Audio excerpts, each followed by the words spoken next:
Hello! Welcome back. Okay, no, not welcome. Yeah, it is welcome back Why is it a welcome back? because they missed us. We haven't been around. We've been missed. Oh my goodness. Welcome to a couple of things. My name is Mamus Koka. My name is Ian Koka. And you guys go subscribe to all the necessary places you need to subscribe so you can get to see our podcast. And I want to say thank you to we want to say thank you to everyone. Hey, let me remember. I'm married because I'm on a show called A Couple of Things. Okay, we'd like to say thank you to everybody who has subscribed, who has commented, who has given us great criticism on, the first episode. It was really the feedback was beautiful, was guys. amazing, and still is amazing. Please, they're welcome. I think we encourage them. I think we really want to get your feedback. Let us know how we're doing. Did I have a little bit too much ginger? Was it too little? I think it was great. Some of the DMs. I mean, somebody DM'd me and asked me. Who DM'd you? It was a guy. Whoa, calm down. 0 to 100 real fast. I don't play about me and mine. No, but wait, it was a guy just asking about the ginger. Oh, okay. Asking me what I put in there and stuff. So I said, look, I'll speak about it. It's homemade ginger that I make. But you don't have to give the secret ingredients. No, of course, with a couple of secret ingredients to really solidify your ground. You must be very strong in ground. So that's all. So that. So people are asking for your special drink now. So now you have arrived, eh? Yeah, the one. Okay. No, but it's good. Fine. It's good to know. Woo. No, man. Yes, man. So I'm just happy that we're able to to do that first episode, and it was great. So now we're back. We're back with more couple of things talks here on couple of things. Is this how they do? I'm rapping now. Calm down. Ease your way into the team, not just a rush enter. I beg.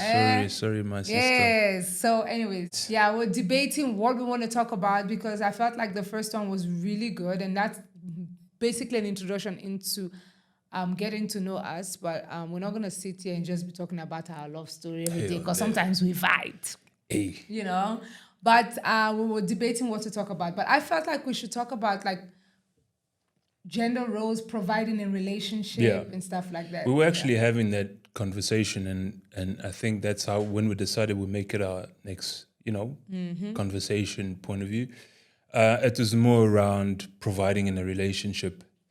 Because it came to that point we were like talking, and I was like, okay, Mamus, but wait, who provides what and who provides what in a relationship? And that's how we came about this topic. And I was like, you know what, we both agreed, and we decided to, speak around it. It's a very broad topic. I mean, relationship providing, I think everybody knows that when you start talking about providing, I think everyone's mind goes to financial provision in the relationship, But there were three parts that we wanted to really speak on and sort of hinge on. And the first one was what was the sex. Yes, because I feel like sex is a part of providing in a relationship. Second one was financial. Yeah. And the very third one was emotional. Yeah. So I think those alone, we can elaborate in depth, right? So the very first one, which I think we spoke quite a bit about, sexual. I'm going to pose you the question, and I'm going to watch, and I'm going to sit, and I'm going to relax and hear from you. Sexual, Mamus, who provides the sexual part? And how does that get provision? I don't know. I'm still trying to figure it out with this couple thing. So, okay. Who provides the sexual part? I think it's both ways. Because you're speaking from a female perspective, right? Because, when we're talking about providing in a relationship, I think let's just break it down so that the guys can understand what we're referring to when we're talking about providing in a relationship. Because when I said that initially, like the first thing your mind goes to is financial provision. Yeah. Provision, like who provides in the relationship. So it's like, I'm the breadwinner or you're the breadwinner. But it goes beyond that, in my opinion, So in everything that we're doing in a relationship, it's a give and take, right? So if, we thought, sex is also a give and take in the relationship. Okay. I'm receiving, you're giving sometimes, I'm giving sometimes, you receiving sometimes. Receiving, wait, I beg please. you, come off it. I don't receive, my friend. Come wait. off it. You don't receive. Explain. You must be specific about receiving because I don't bear for the other team. When I go down on my knees and pray to God, are you not Okay. receiving it? Please, pack your kids. Please, guys, this is a podcast for adults only. Remove your children from the room. Okay. Yeah, so Okay. that's why I what I say mean. be Like it's a give specific. and take. Yeah. So there are times where I'm giving and I'm receiving. Yes. Be You know? specific. Yeah, that's what I mean. Like, Okay. yeah, you receive. There are times you receive now. Why are you shy? Okay, you said you want to do a couple of things. We are sitting here, be honest. You receive sometimes. Yes, I do. So then what was I saying again? About receiving how it's Yeah, so it's yes. providing. It's a form of provision in your relationship because I mean you can't have a relationship with your partner without sex being involved. I feel like sex plays such a huge role in your relationship, you know? And it's good to talk about how you guys want to be providing in that aspect of your relationship when it comes to sex. So my point of view is I'll take a different turn approach or sort of, view into this. When we talk about sex, I know the man has to chase, right? But I think for me, the biggest part is the woman who needs to provide that aspect. I'll explain why. Okay. Men are very visual. Okay. Men need to see. Men want to see you in the shorts. They want to see the boobies. They want to see the legs, the thighs, before they can actually attack and do their thing, right? Women also like to see. Women also like to see, but I'll speak from my point of view. I think men initiated more, right? It's very debatable. Everybody could let us know, right? I think it is very debatable as to whether it's only men who initiated or women. I mean, some women do initiate it, but I think mainly it's men who have to initiate it because they are the ones who have the upper hand that they have to, approach. So again, it's a matter of seeing how it is coming together. Okay. So All right? the woman, explain it. So the woman has to provide So, okay. the aesthetic part of. Should I be real? The woman has to be a Delilah in a way. If Press that thing. Let me- When you let say me- Delilah. wait. Wait, so the woman has to be a Delilah. I think for the husband, every woman should be a Delilah to their husband. The husband has to be able to not resist when. I mean, if she's walking in shorts, if you're walking in shorts, I want to be able to chase you. And out of nowhere, just chase whether we are in birth suits and make it happen. For those who have big hands like us, we put it to good use. That's it. No, but on the real. So I think that's from a provisioning point of view. Yes, it does go both ways, Yeah. but I think very much so that the woman has to portray that bit, right? The man as well, but it is always initiated by the man looking at the appearance of a So woman. how important how important is it that sex is provided in a relationship? No, like for real. I want So, to know how how like on a often? scale, yeah, like how Whenever often- you want to, but again, those are dynamics we could discuss at length because there's different factors to consider, right?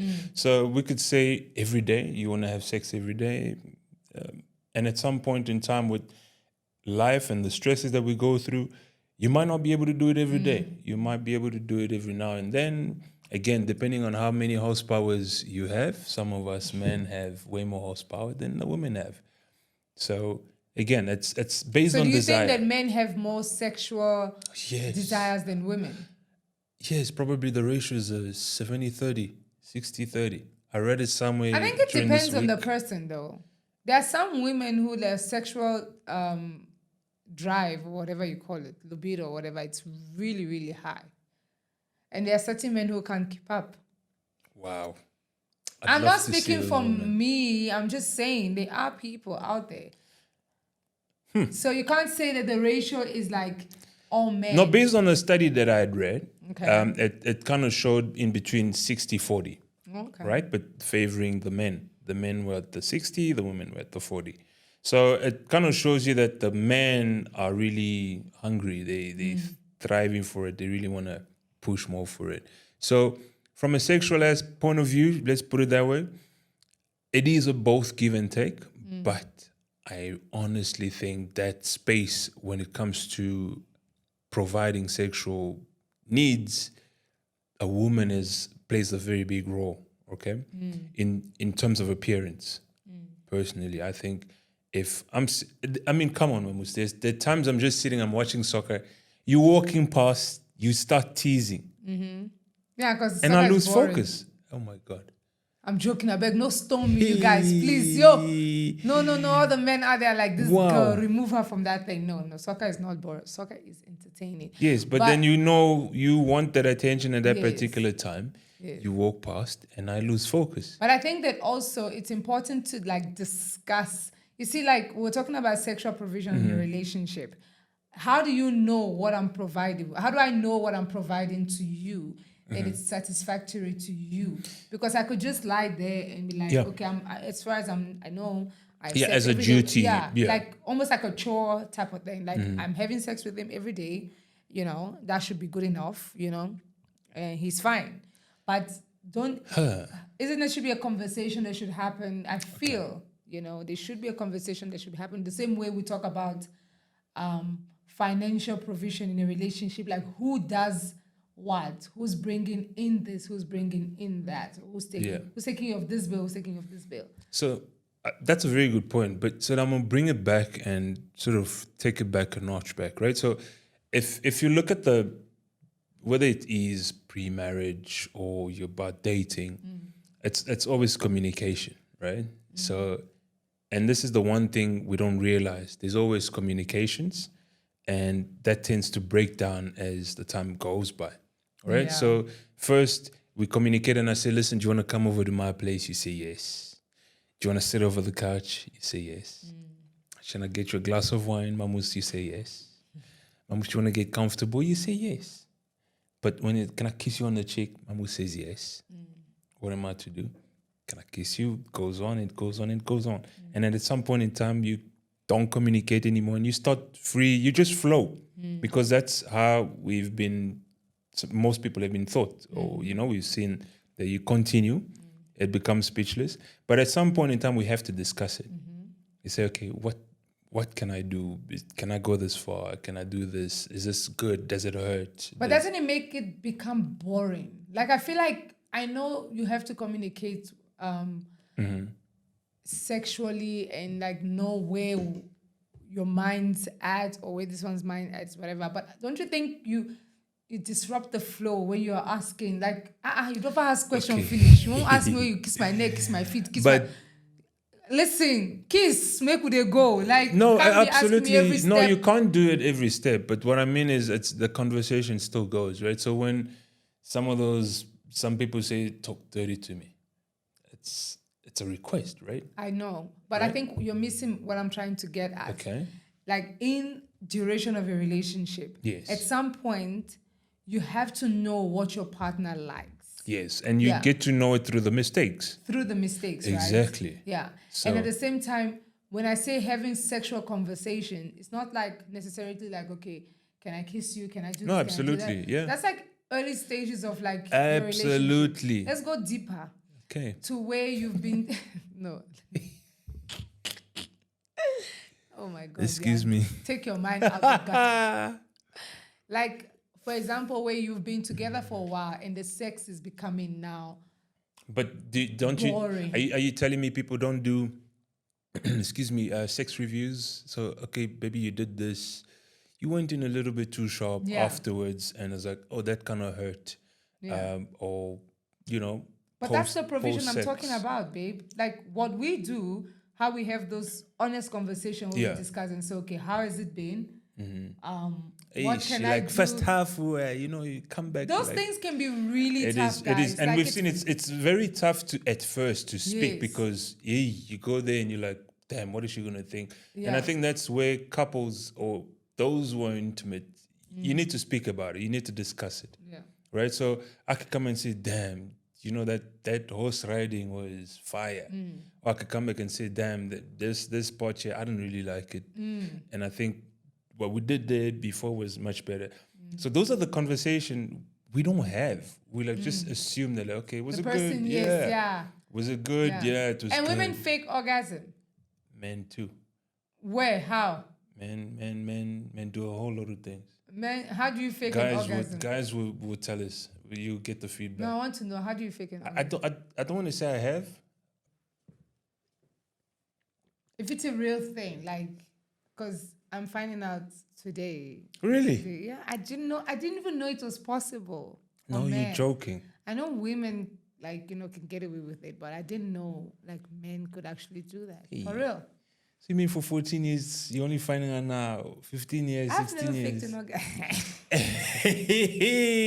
Yeah, whoa. I can't even say it. To say, okay, fine, whatever. Now I know something new that you guys are able to do that.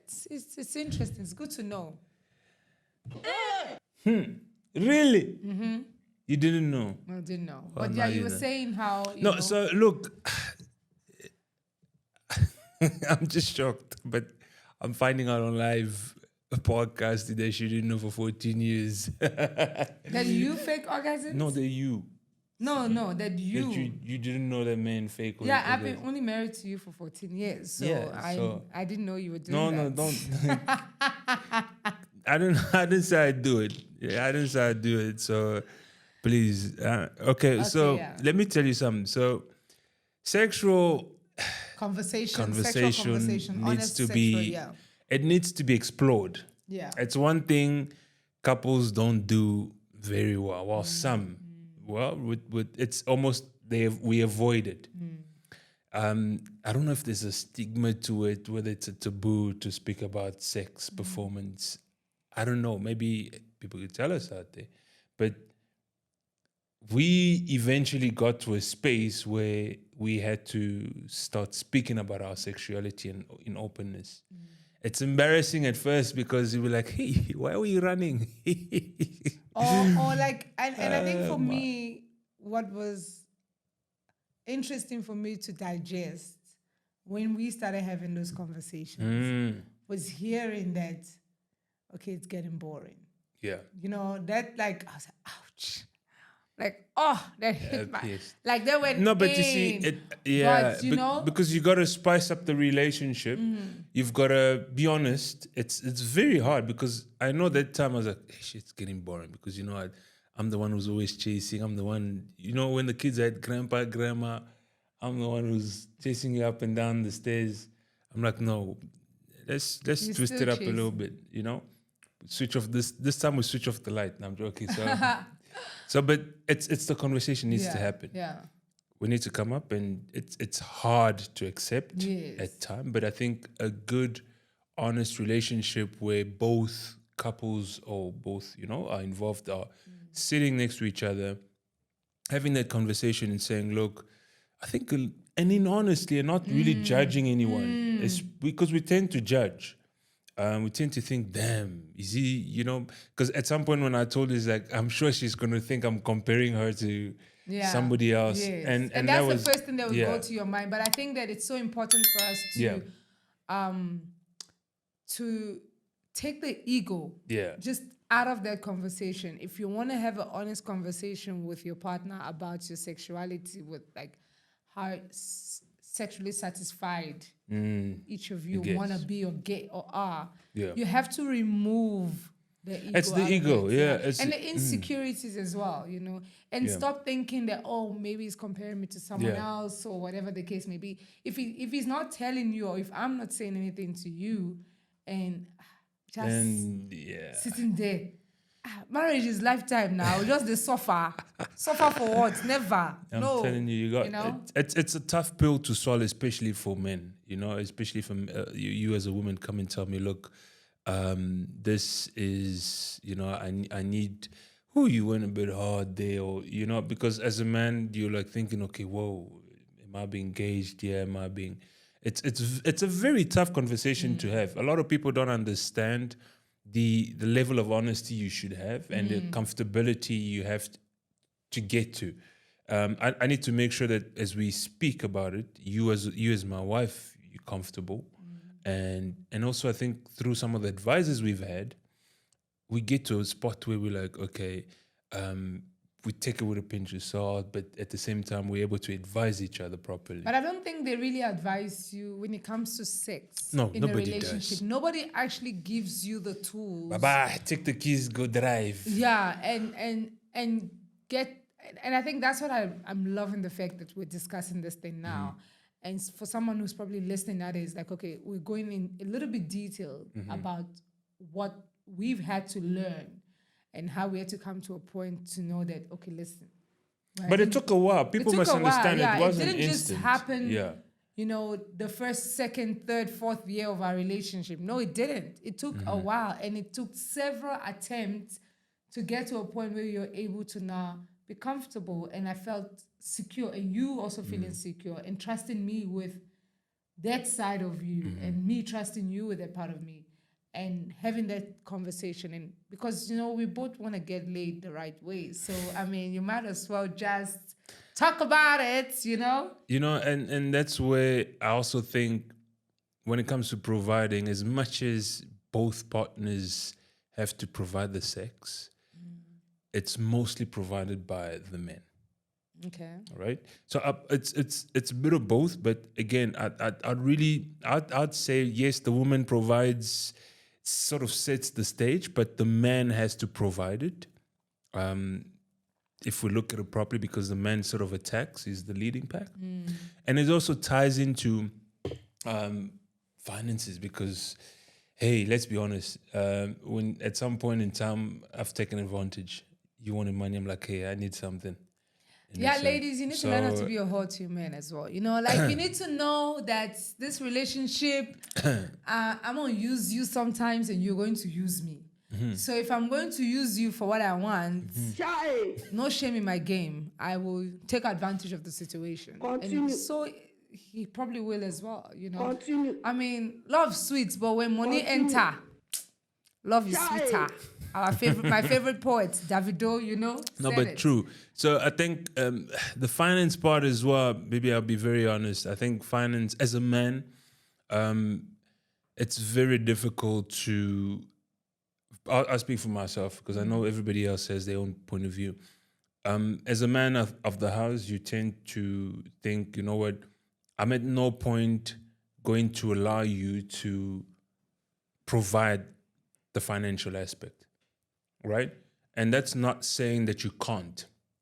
It's just that you feel in charge of it. You feel like this is my space.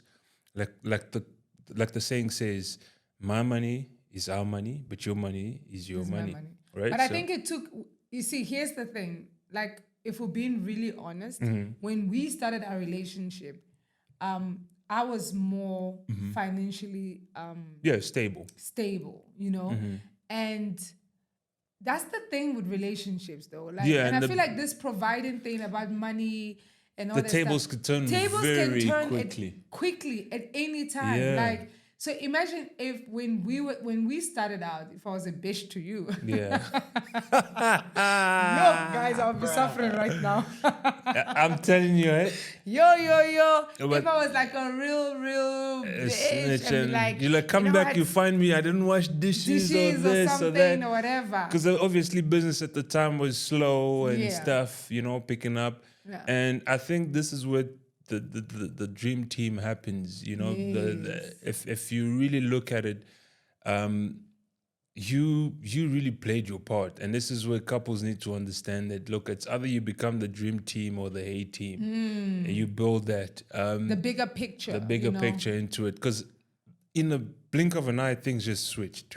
We went from Real this, quick. and it's where Yeah. that team player comes in, where I help you out, you help me out, and we had it already. Yeah, and I think it's also like, when it comes to that aspect, babe, about the financial provision in a relationship, like the same way we're talking about in your sexual, you talk about like what pleases you or what pleases me and what pleases you.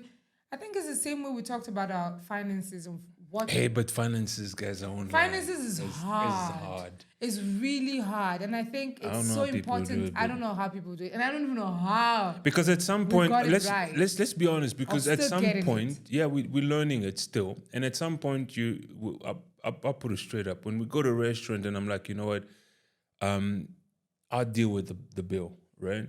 And you still come out and you say, no, baby, I wanna pay the bill, and I'm like, no. You know, it's I don't know. It's just for me. It feels like, you know what? Nah, I'm the one who's meant to provide here, so you don't even bother trying to come up here and try and pay this. You know, it sort of pulls me back, and I'm like, you know what? Chill, keep your money. I'm gonna do this for us, and I go ahead and I pay the bill. So, hey, I don't know. Yeah, but it also goes deeper than just paying the bill, because if you're married, like you live together with this person, you have to discuss finances. That has to be a conversation that the two of you must have honestly and decide, this is how much our expenses are, Yeah. or this is how much we're getting in, that's coming in, whether it's 5,000 rand, 10,000 Yes. rand, 20,000 rand. This is what I'm bringing in from work. This is what if you're not doing anything at the time, and put it on the or table and lay business, it you're down. running your business or something, or nothing is coming in, whatever it is that's coming in the household, it has to be seen as, this is for the household. Do you know what I mean? So, but how do you And decide yeah, now how you're going to send out the money to manage it? to manage across? it. What are we paying for? What are you paying for? If you're working and I'm working, maybe I'm earning higher or earning low. Like you say, the person probably earns higher would pay for the house, or this one pays for this. Like there has to be like a conversation, and it's not a thing of, oh, I'm the provider of the family, or this one is the provider of the. We're both providing. So if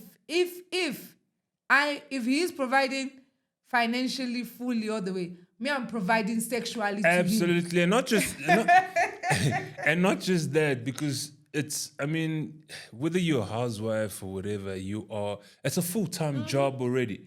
And I think it's by cooking, by just Or even a making a stay-at-home home. dad. Yeah, It's like there's equal work. I'm sorry to cut you, baby, but there's like, you can't say because I'm an executive at work, I am the provider of the family. Right. It's very disrespectful, in my opinion, because if I'm an executive at work, I need you to be able to hold down the fort at home for me to be able to do what I'm doing out there. But let's put it to perspective now. So if what do you say about a woman who's making so much money, and especially in this day and age where the guy is still trying to pick up, and there's sort of an really it's not balanced out there.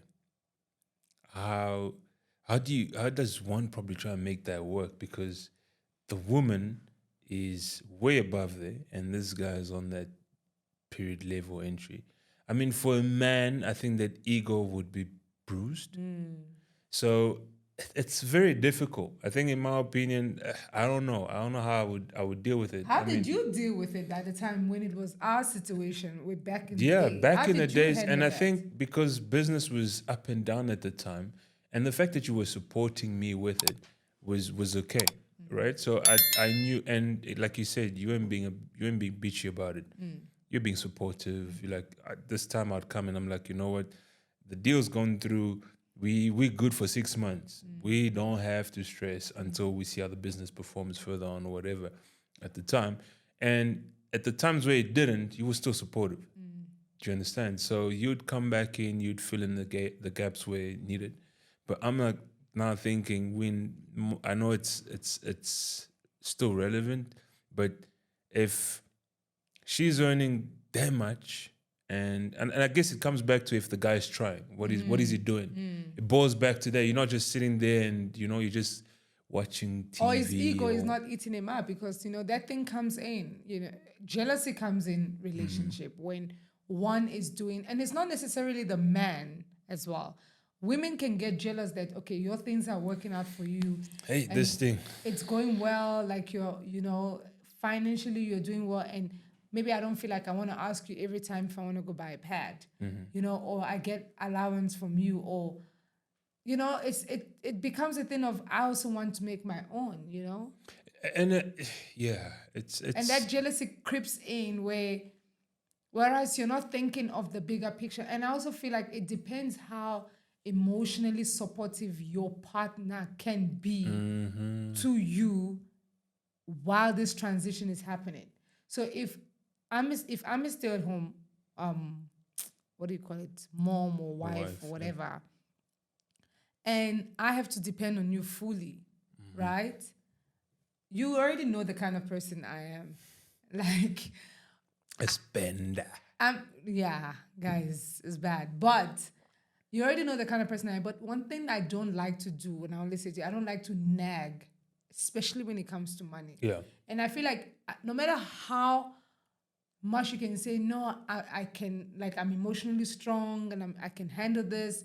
I know it gives me this amount of money every month and I'm able to do this and do that. But to go back and sometimes ask, as much as I'm a very free person, there are times where I have to, like, think twice and be like, restrain myself and say, I don't want to come off like I'm nagging or anything. But even though the worry gets inside of me is to ask for the money, but then the South African part of me is that maybe I shouldn't ask him. Maybe I should just, you know. Yeah. No, but look, I think once you get married, I think you just assume that role to provide. If it is, if you really assume that role and you're providing, you don't. It becomes second nature, I guess. I mean, when we walk into a store, what do plan on unplanned, and you tell me, baby, look at that shoe, damn that shoe, and I know that, hey, you know, me have budgeted this much. Now she's gonna try and ask me, and I see I can make it happen, and it's in a good price. We make it happen, right? So, and I think it's just going back to some of the remembering who you are as a provider, and knowing that you are actually, as a man, whether it's a woman, that conversation still needs to happen. Because at times I've let you down. I say, baby, look, today, hey, no, look, not happening. it's not happening. That big bag you want there, please, It's not happening. just cool yourself off. We look at the current situation. Let's see how we do. I mean, if you're gonna live the rest of your life together, you might as well plan properly. I mean, we've had some cars we've had to return because we looked at our situation. We're like, no, you know what? This is not gonna happen. We're not gonna put ourselves through strenuous pressure. We're not running a race against other people. You know what I mean? So we gotta be comfortable. So let's make the right decision. Boom, and we make it happen. That's it. So again, providing, yes, both sides, communication must happen. Yeah. And I think if it's at a time where if this person is financially providing for the family, financially, guys, because I hate the fact that we have to always, like, give more kudos to the person who's financially providing for the family, because I feel like both of us are providing for the family in our own right. You know what I mean? Yeah. If you're the one who is out there making the money or bringing the financial part of provision to the family, I, on the other hand, I am providing in other areas. You're making the home. I'm making your home. Yeah, there's a whole lot of stuff. I am also helping to build you emotionally so that you're able to still go out there and do what you do. The emotional part I'll never understand, because I don't do well with emotions. And I think a lot of, I don't know, for me personally, I'm not too emotional of a guy. I'm straightforward. But again, for me, I feel like, I'm sorry, but yeah, that's my opinion. I think emotions just crowd you up.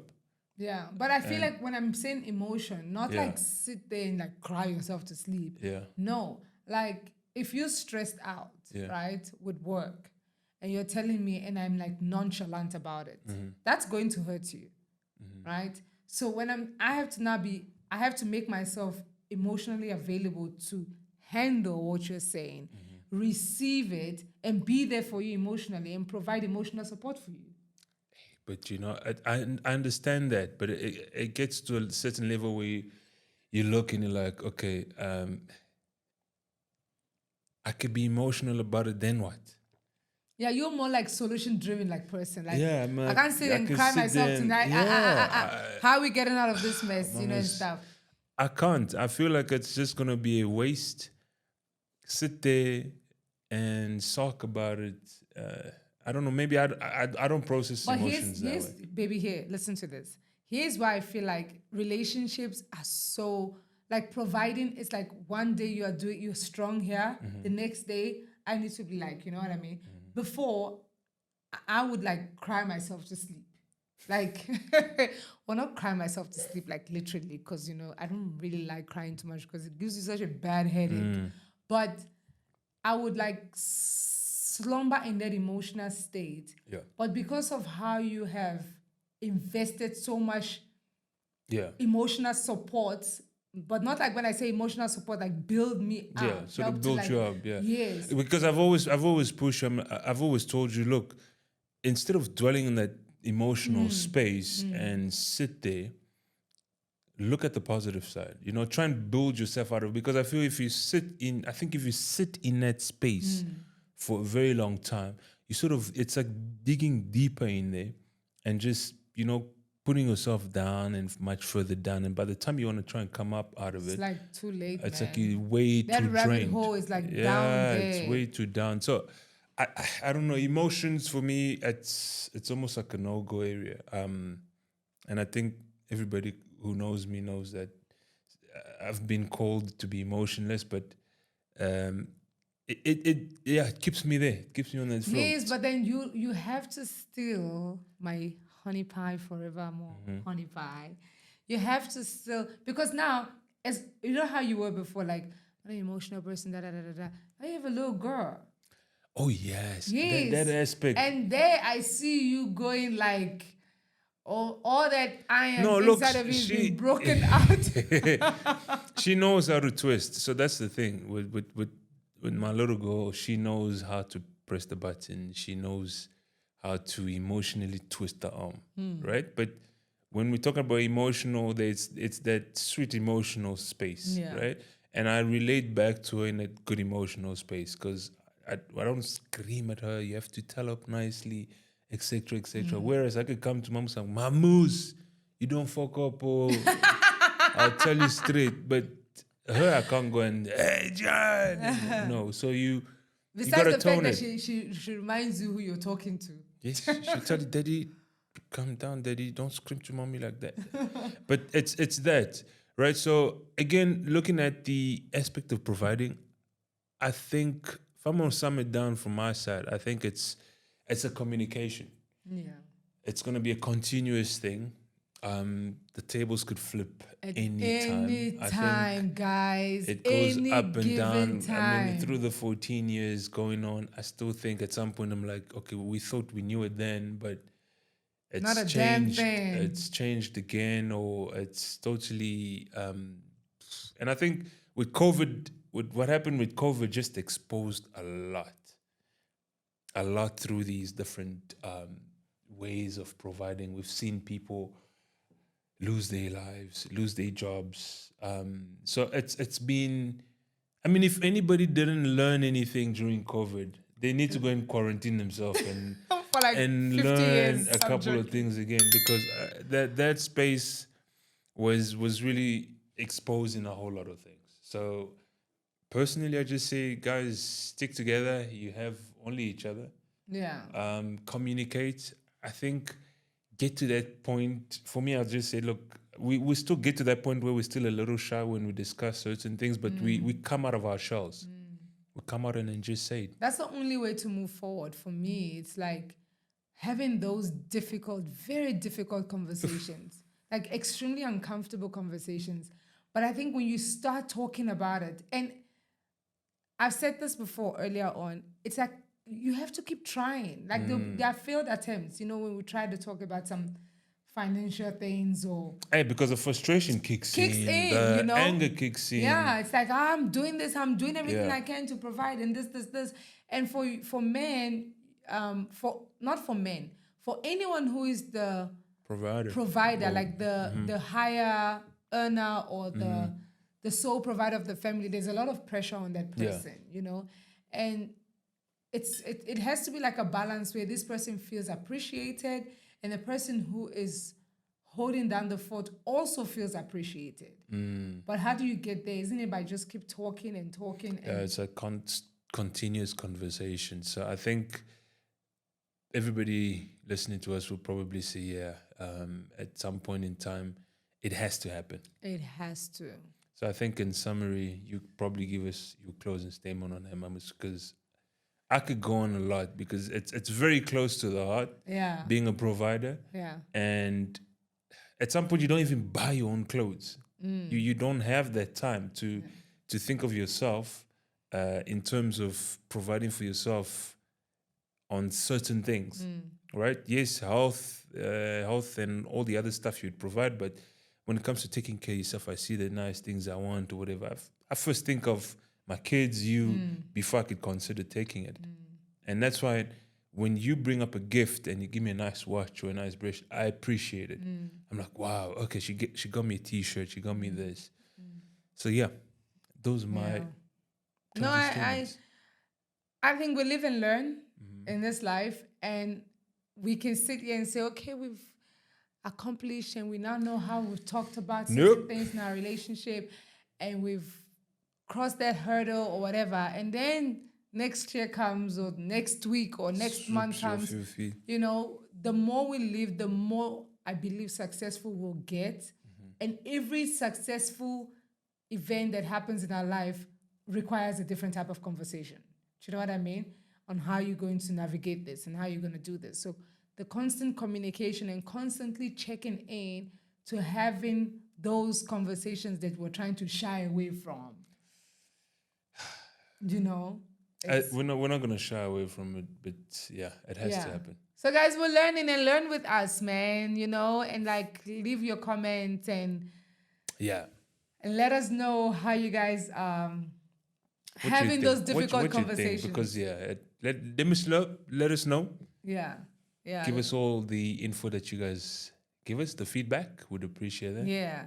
And how you guys are having these difficult conversations, man. How you navigate it. Like, this is a platform for all of us to just talk and learn.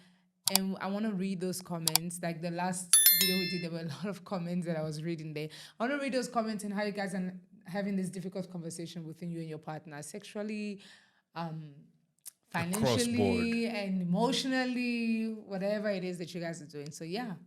Proper. So from me, Jan. And from me, Mamus. It's been real. Till next time.